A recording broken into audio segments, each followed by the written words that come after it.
मित्रों, क्या आपने कभी गौर किया है, कुछ लोग जितना पैसा खर्च करते हैं या दान दे देते हैं, उतना ही उनके जीवन में धन भरता जाता है। वो बांटते जाते हैं, लेकिन फिर भी उन्हें पैसों की कमी नहीं होती, जैसे कोई अदृश्य स्रोत है जो उनके जीवन में निरंतर पैसा बहता रहता है। पर वहीं कुछ लोग ऐसे भी होते हैं, जितना संभालते हैं उतना ही खोते जाते हैं, जितना जोड़ते हैं उतना ही मन खाली होता जाता है।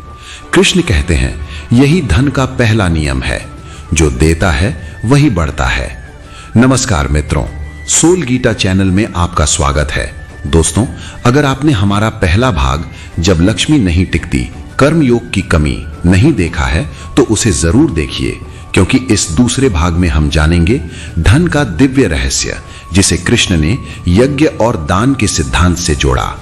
कृष्ण कहते हैं, यज्ञ शिष्टाशिनः संतो मुच्यन्ते सर्व किल विषयः भुंजन्ते ते त्वघम पापा ये पचन्त्यात्म कारणात्। अर्थात जो यज्ञ भाव से प्राप्त अन्न का सेवन करते हैं वे सब पापों से मुक्त हो जाते हैं, पर जो केवल अपने लिए पचाते हैं वे पाप खाते हैं।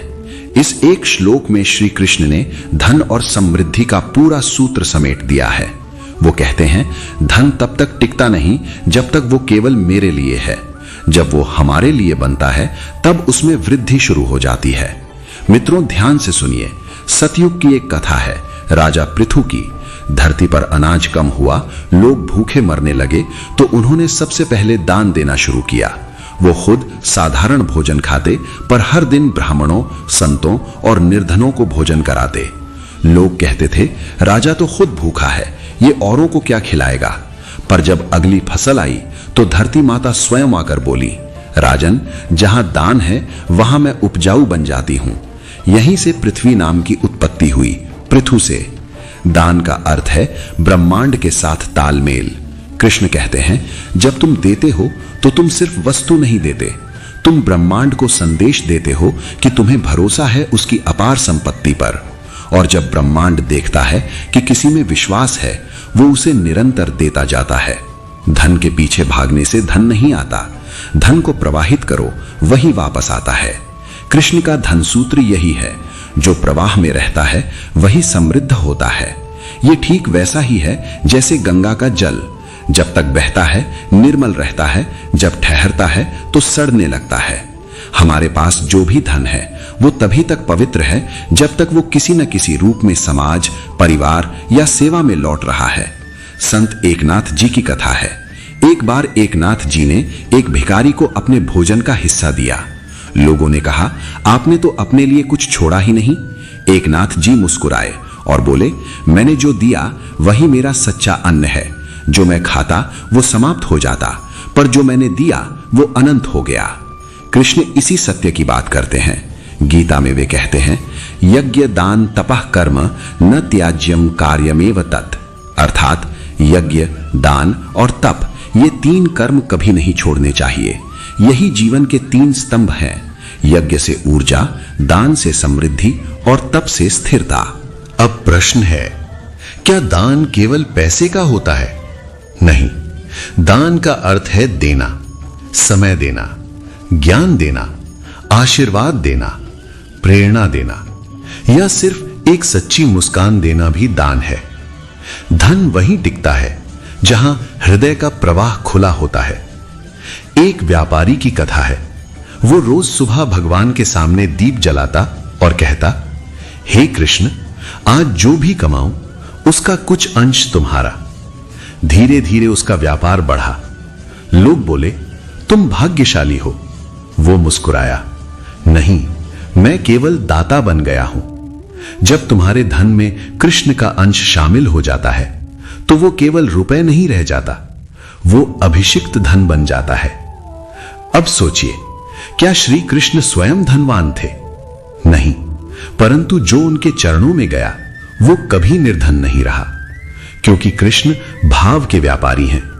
वे लेन देन नहीं, संपर्क देखते हैं।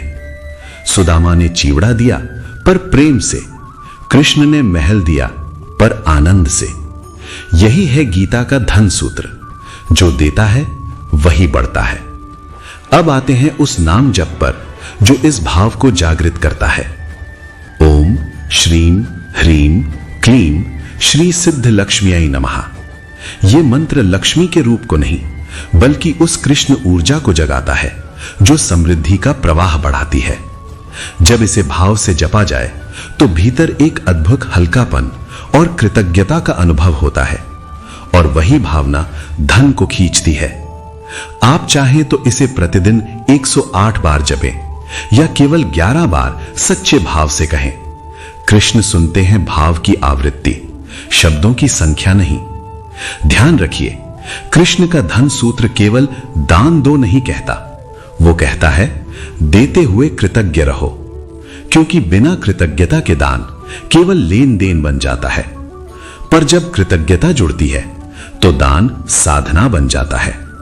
हर बार जब आप किसी की मदद करें, मन ही मन कहें, हे वासुदेव, ये तुम्हारा धन है, मैं सिर्फ माध्यम हूं।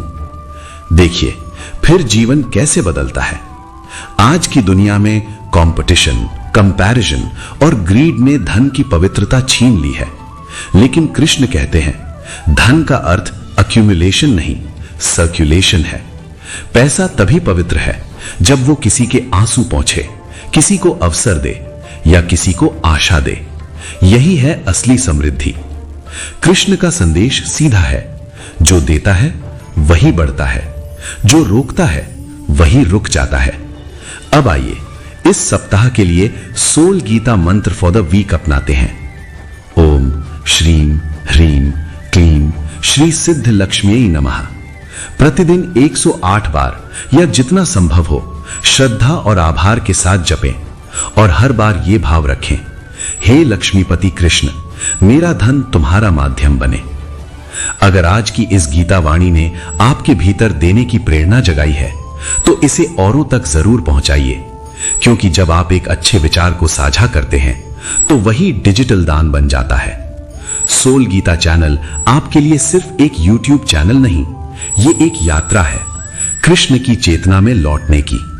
अगर आपने अभी तक चैनल को सब्सक्राइब नहीं किया तो श्रद्धा से जुड़िए, क्योंकि यहां हम ज्ञान नहीं अनुभव बांटते हैं। और अब अगले भाग में हम चलेंगे और गहराई से जानेंगे कि मन की गरीबी बनाम धन की गरीबी, कृष्ण का असली संतुलन। तब तक के लिए जय श्री कृष्ण। सोल गीता, जहां शब्द नहीं अनुभव बोलता है।